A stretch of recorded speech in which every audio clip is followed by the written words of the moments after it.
Hi, good morning. This is Wally Hauk, and I'm here because I want to share with you how an optimal leader thinks, behaves, and improves their team, improves their results for their organization.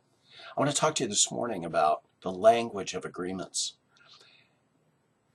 Are you using the language of agreements, or are you using the language of command and control? The language of command and control is still with us with many leaders, with many organizations. If we shift to the language of agreements, we have a greater opportunity to increase trust.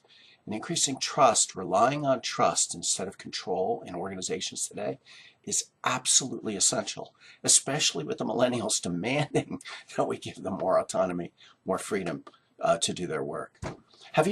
Here's an example. Have you ever received an email that read, "I need this done by Friday.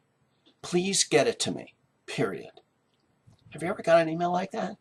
That's typical of many leaders in organizations. They make this command. It's consistent with this whole idea of command and control, that I'm in charge. You must do exactly what I say. Drop everything that you're doing and do it by Friday. I don't care what other things you have going on. It pretends limited freedom and autonomy, and it suggests that you have limited choice on what you do and when you do it. The command and control language, when used consistently, it can damage employee engagement. Employee engagement is absolutely critical today. It can also damage risk-taking and innovation. It might also lead to poor quality and poor customer experience. In the knowledge economy, our new knowledge economy requires a shift in our cultures toward trust. Command and control does not increase trust. It often damages it. So using the language of agreements is what we want in order to boost trust, in order to reinforce trust. Let's talk about what the word agreement means. In the derivation, there's really two parts. Agree means to consent, and the last part, ment, M-E-N-T, is a call to action. So an agreement is really a consent to take action. In the language of agreements, it treats employees like volunteers and adults. What a concept. Treat employees like adults? Yes, that's what we want to do. Not treat them like children and tell them what to do because you are in charge. Now, sometimes you have to do that, but you have to do it all the time. Do you have to do it 100%? Do you have to do it even more than 50%? So what I'm asking you to do is to think about what your language is and start using the language of agreements.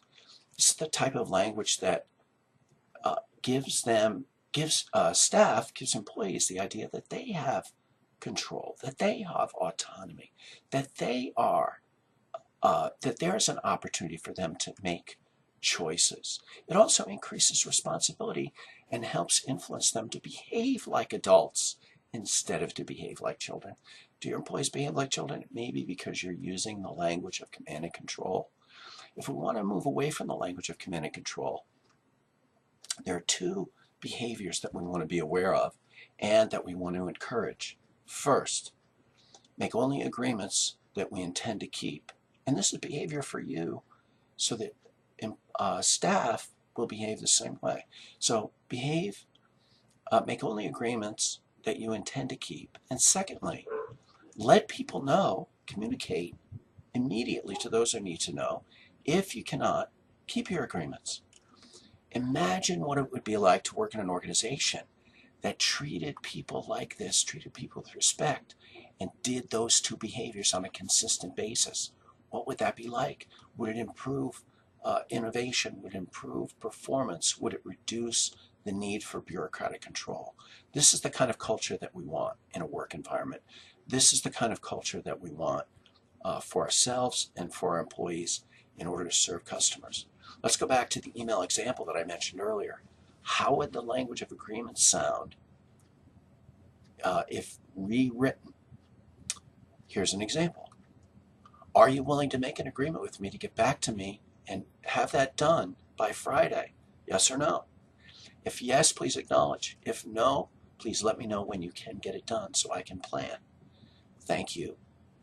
Please get back to me by today if you can. The language of agreements will increase the sense of autonomy, engagement, accountability. It encourages a sense of freedom, trust, and risk-taking. Now if you're going to do this, you've got to make it safe for them to say no and come back with a different agreement and negotiate. How can you do this? You can start doing it immediately. It's doable. Thank you for listening.